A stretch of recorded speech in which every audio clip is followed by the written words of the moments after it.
Greetings everyone, my name is Gnomedalf, and if you thought you weren't going to see a video from me this week just because of this comment, you must have been shitting your fucks, because here I am, bringing you some of that sweet old gnome knowledge.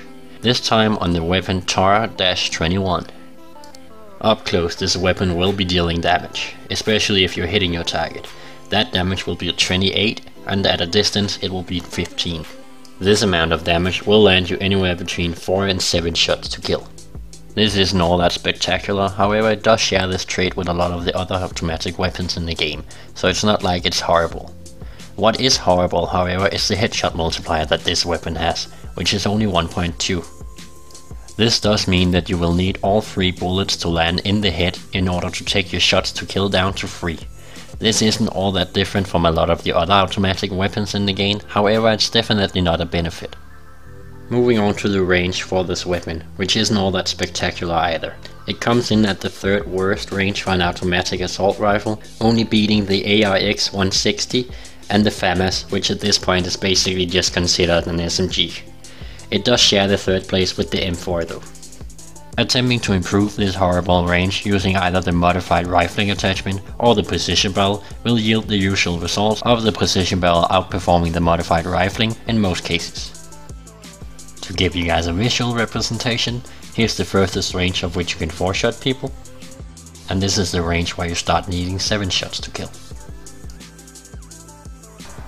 One area where this weapon does shine a bit though is with the fire rate, as it comes in at 723 rounds per minute, making it the 2nd fastest shooting automatic assault rifle in the game, only outclassed by the Famas.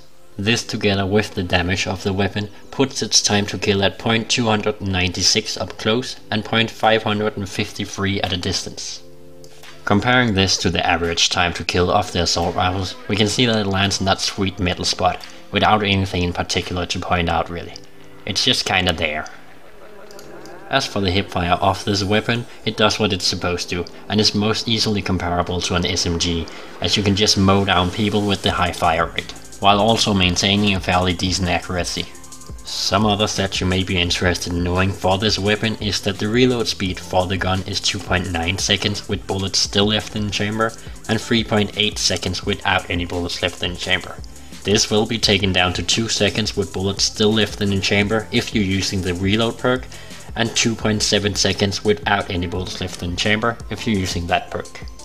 Your magazine will hold 30 bullets, and you will bring 120 bullets with you into combat when you respawn. This cannot be extended through the use of an attachment. Now, before we get into the gist of it, let me just start off by saying that I had a pretty good time using this weapon, and I really do like the Ironsight and like being able to use that and not waste an attachment on a scope.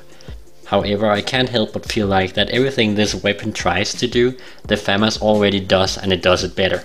Both this weapon and the Famas is trying to be a combination between an assault rifle and an SMG, and I just feel like if you want that combination you should definitely go for the Famas, as it already does the job very well, and this one just seems a little lackluster in comparison. That is not saying that the Famas outperforms this weapon in every area, as this weapon does have a bit better range, however other than that, that is pretty much the case.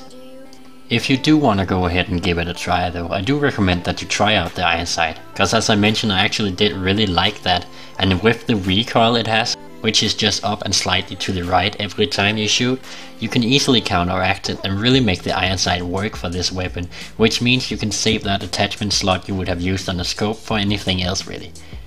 This is the type of assault rifle where you might actually want to try running a laser sight on it, which is not really something I recommend all that often, especially not for the assault rifles. However, as for this weapon, I feel like that could actually be pretty ideal. Personally, I would combine this with either the precision barrel to compensate for the lack of range, or the silencer to really emphasize the SMG DNA that runs in its oil. Now I do believe that's just about everything I need to cover for this weapon. I do hope you enjoyed, and until next time, take care.